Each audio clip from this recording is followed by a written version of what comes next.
everyone, welcome to my channel, The Kent Botanist, and today I'm going to show you a particular fern, and that fern is bracken.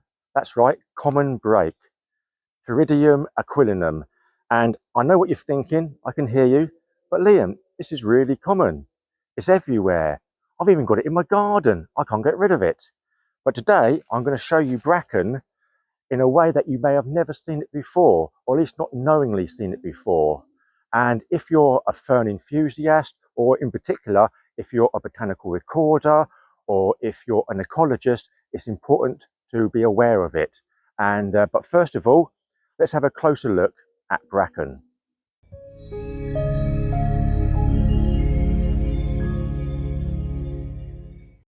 Now, bracken is a well-known fern and is easy to identify.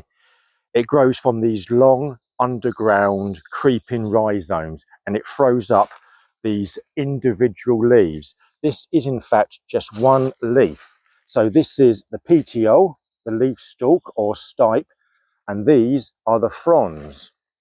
The fronds are divided 3 times. They're 3 times pinnate. So they're divided once, twice, and 3 times.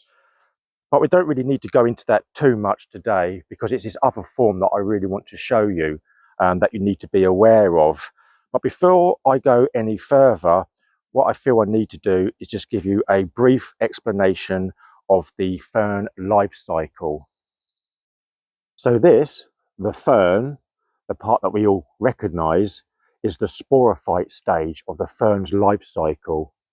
And with the majority of ferns, they are homosporous. That means that they produce one type of spore. Now, the spores are produced in sporangia, usually grouped into sori, and are usually found on the backs of the fern fronds. Sometimes they're covered in a little protective membranous flap called an indusia, or indusium, being singular, indusia is plural. And when the spores are ready, they will be released into the wind. And then hopefully they will find a suitable place to germinate, usually somewhere wet or damp, or at least somewhere that's going to be wet later on. And there's a reason for that. So when the spores find a suitable place and they germinate, they then form a prothallus. That's TH, not PH. And that is the gametophyte stage. They're different shapes and sizes in different ferns, but generally speaking, they usually look like a liverwort.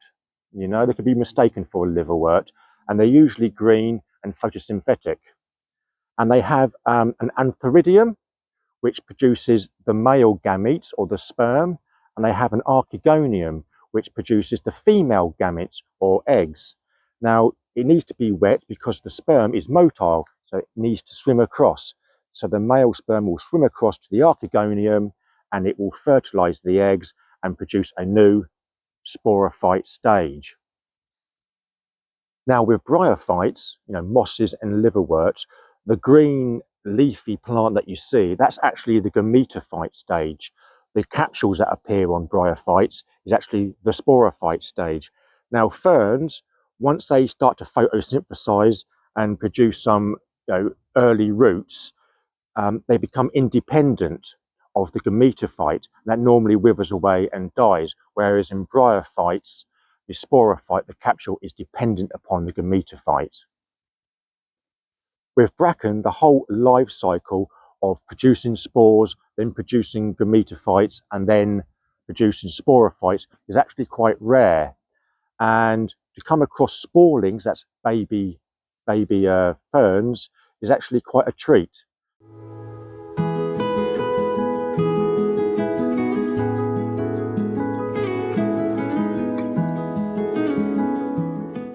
So as I've already said, that bracken producing spores, then gametophytes, etc., is quite a rare occurrence. So what it tends to do is it tends to spread vegetatively through those long underground rhizomes.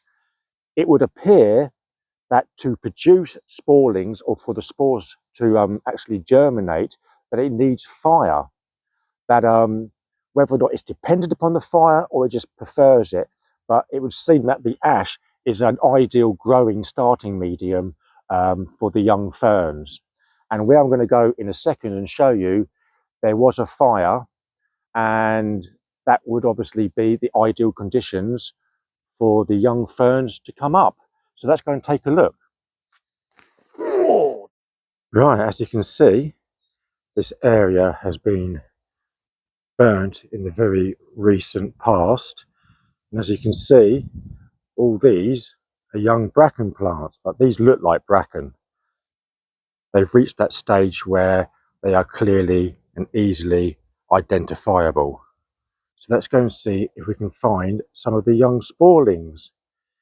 If we can't, and I'm too late because I was only here a week or so ago, I've got some photographs that I can show you instead. But let's just go and see if we can find some young ones. And here we have them. Some bracken sporelings. As you can see, they look very different from their mature parents.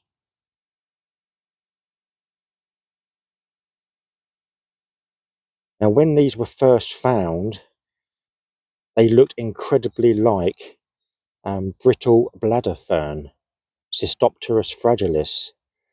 But obviously the thing that gave it away was that they weren't on limestone, that they were in a coniferous woodland. And also on closer inspection, you can see they actually have hairs on the petioles, which brittle bladder fern doesn't have.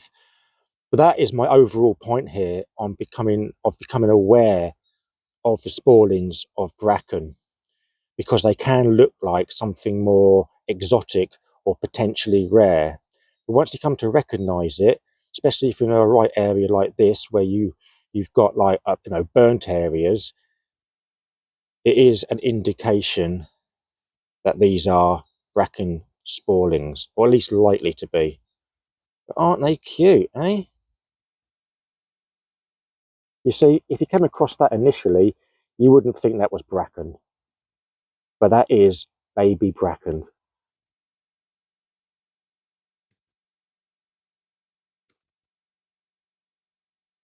Looks very different.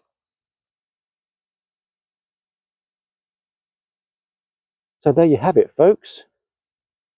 This is what I wanted to show you. This is a fern that you may have not seen before, but at the same time have seen before.